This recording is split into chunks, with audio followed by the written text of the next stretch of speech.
This channel is dedicated to this musical instrument. Obviously, it is a keyboard instrument, but it is not a harpsichord.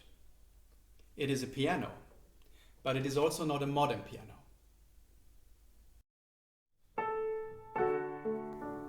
It is a so-called fortepiano or hammerflügel, which is the commonly used term for any historic piano dating from a period from its invention around the year 1700 until the modern piano was established around 1880 to 1890.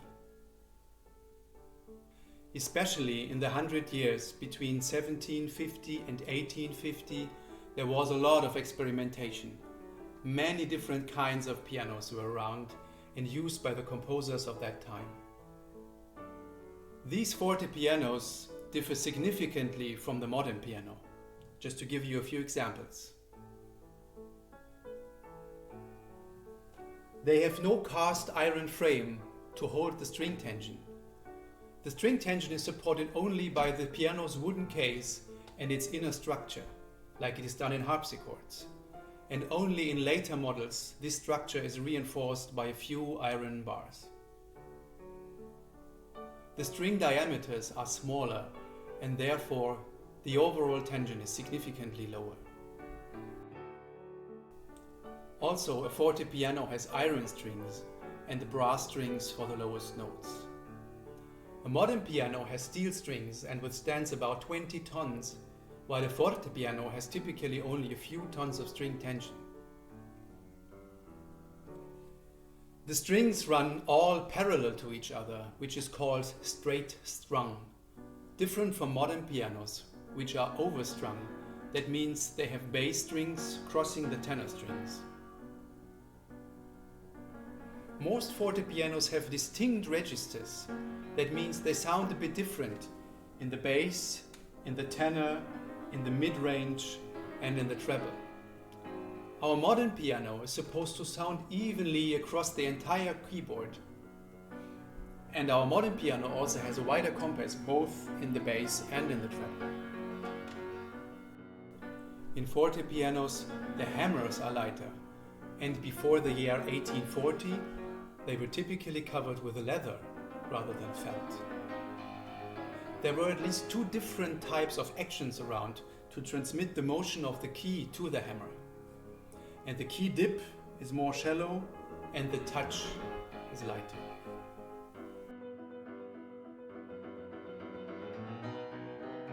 All these aspects, of course, have an effect on the sound. It is quieter and has another character.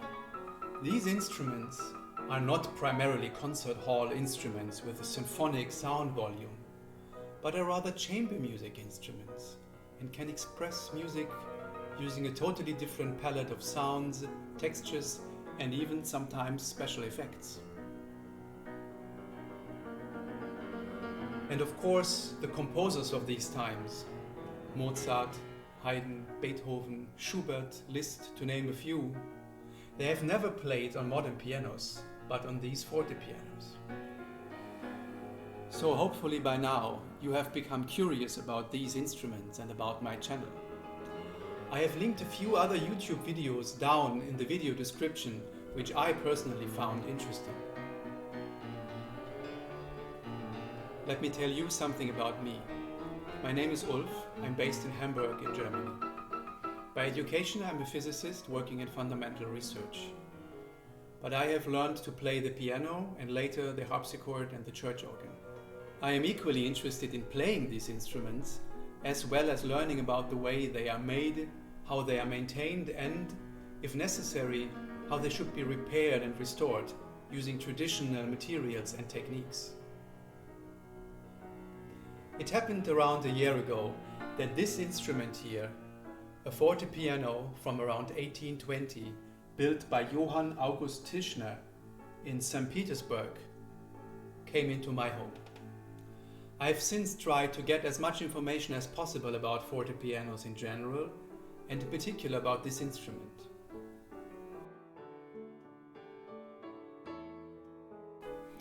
I learned so much from free resources available via the internet, and especially from YouTube videos, that I decided I would like to contribute myself and start my own channel.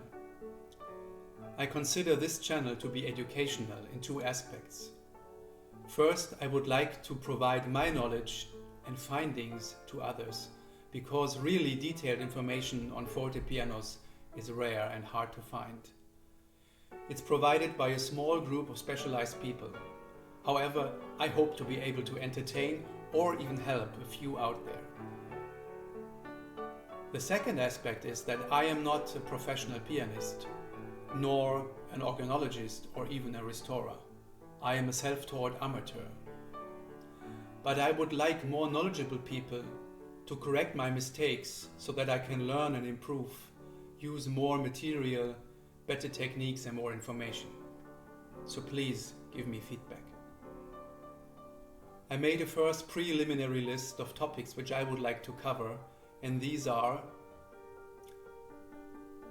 the biography of the maker of this piano, August Tischner, a general description of this piano, an overview about extant pianos by August Tischner, details of the English action, leathered hammers, adjustments to the action, speaking length and diameters of strings, tension curves and hammer attack point, historic tuning pins, the tuning key, type of wire in the split bridge, how to make a hitch pin loop, and how to finally put a string on the piano. Una corda, due corde pedal, and a stopper in the right cheek of the keyboard. Sympathetic resonance, split damper pedal,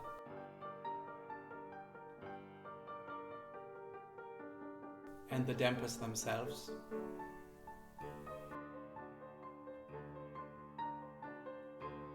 The case artwork, the wood and veneer used, shellac finish, and the gilded bronze applications.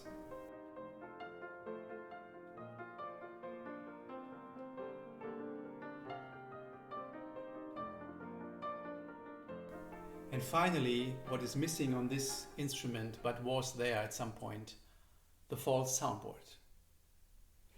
And with that, let's get started.